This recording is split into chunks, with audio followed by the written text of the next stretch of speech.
한 주에 한 권 맛있는 책을 만난다. 책의 맛.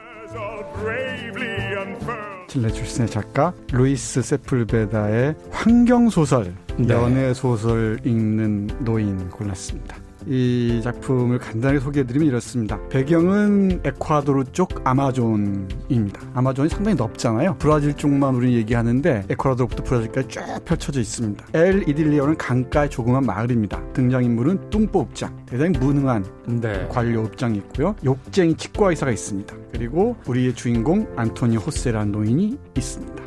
또 여러 원주민들이 등장하고요. 이 원주민의 땅으로 들어온 안토니 호세 노인은 과거를 잊고 혼자 사탕수수나무로 진 오두막에서 연애소설 읽으면서 사는데 만족하고 있습니다. 이제 노인의 유일한 취미는 한 달에 2권씩 그 욕쟁이 치과의사가 배달해주는 연애소설을 읽는 것입니다. 하지만 어리석은 백인 사냥꾼이 정글의 살쾡이를 화나게 하는 일을 합니다. 새끼와 수 살쾡이까지 다 죽여버리는 일이 벌이는 거죠. 그러면서 이 노인이 원치 않는 사태에 말려듭니다. 그러니까 새끼를 잃은 살쾡이가 인간을 공격하기 시작하면서 정글 안내인으로 살쾡이 수색대에 참가하게 되는 거죠. 문명의 힘이라는 게 사람을 얼마나 파괴적으로 만드는지를 그려놓은 뭐 이렇게 접근을 할 거예요. 개념적 설명을 하면 재미가 없잖아요. 그러니까 이 소설도 아마존 오지에 사는 원주민들하고 뭐 이렇게 어우러져가는 얘기예요. 그다음에 여기서 연애소설 읽는 노인이라고 할 때 연애소설은 우리가 아는 그냥 연애소설하고 좀 의미가 다른 겁니다. 로맨스 소설 할리퀸 시리즈 들어보셨죠? 서구의 사람들이 이렇게 여가를 보내기 위해서 약간은 몽상적이거나 터무니없는 선남선녀의 멋진 만남을 막 그려놓은 거 있잖아요. 글자 해독이 잘 안 돼갖고 단어를 하나하나 조합해갖고 이게 이런 뜻이야 이렇게 만들어가요. 카누가 지나갔다라는 기절을 읽으면 카누라는 게 뭘까 도저히 상상이 안 그려지는 거예요. 알 수가 없는 단어가 등장했어요. 뜨거운 키스를 나누었다라는 문장을 보고 몰라. 어떻게 키스라는 게 뜨거울 수 있는지에 대해서 엄청나게 연구를 해요. 오래전에 아내들을 잃고 혼자 살아간다고 말씀드렸잖아요. 근데 어느 날 자신이 문자를 안다는 걸 깨닫는 거예요. 천천히 문자를 읽었는데 이 문자가 너무 아름다운 거예요. 그중에서도 어떤 책을 읽을까 해서 우연히 간 학교 여선생 방에서 어떤 책이 있나 보니 수학책도 있고 그러거든요. 재미가 없어.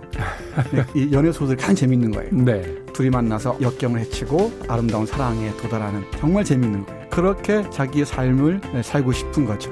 저는 사실 지금 소개해 주시는 이야기 들으면서 애니메이션 영화 하나 떠올랐어요. 미야자키 하야오의 월령공주라고. 맞습니다. 그렇죠. 자연을 파괴한 인간에게 그 자연이 하나의 영물로서 이제 공격을 반격을 시도하는 그런 이야기. 그리고 이 아마존 오지가 스페인 점령지란 말이죠. 남미가 다 그렇잖아요. 그러니까 이 읍장은 이 스페인 정부에서 파견한 행정관이고 다짜고짜로 살인했다고 의심을 받는 사람들은 소위 미개하다고 되는 원주민들이고 우리 일제 때 평범한 시골 농민들이 순사한테 당하던 모습 있잖아요. 그 분위기로 이 사태가 흘러가는 거죠. 암살쾡이가 자연의 상징이라는 건 어렵지 않게 생각할 수 있고요. 그리고 문명을 함부로 교란하고 생태계를 교란한 대가가 자연의 역습으로 다가온다는 건 어렵지 않게 얘기할 수가 있죠. 우리가 고정적으로 가지고 있던 어떤 사고의 틀에서 벗어나서 새로운 생각들, 그러니까 우리가 흔히 이런 이야기 하잖아요. 관성적으로 자연 파괴가 심하고 뭐 산업화 이건 문제야라고 하지만 막상 당신 집에서 하루에 이제 1시간밖에는 매일 TV 시청이 안 됩니다. 전기 아껴야 됩니다. 이러면 그게 무슨 소리냐고. 스마트폰 쓰지 마세요. 그러니까 이제 그런 어떤 양극단의 생각만 간신히 오가는 사람들에게 새로운 어떤 생각을 심어주려고 하는 작품이다. 이렇게 설명을 하시는 거예요. 우리 음악도 얼터너티브가 어렵잖아요. 그렇죠. 대안을 설정하고 대안을 제시한다는 게 대단히 어렵습니다. 자본주의를 비판하고 문명 세계를 비판하는 건 쉬운데 그러면은 비판하는 사람들에게 자본주의 살지 마라고 할 수 없는 노릇이잖아요. 그렇다고 비판한다고 해서 다 계룡산으로 갈 수도 없는 노릇 아니겠습니까? 그렇죠. 나는 자연이다라고 선언할 수 없는 노릇이고 그 경계에서 아슬아슬하게 끊임없이 대안을 제시해 가는 것, 이게 우리의 새로운 삶의 방식이어야 한다라고 제가 보기에는 세풀베다는 그 관점에서 얘기하는 것 같아요.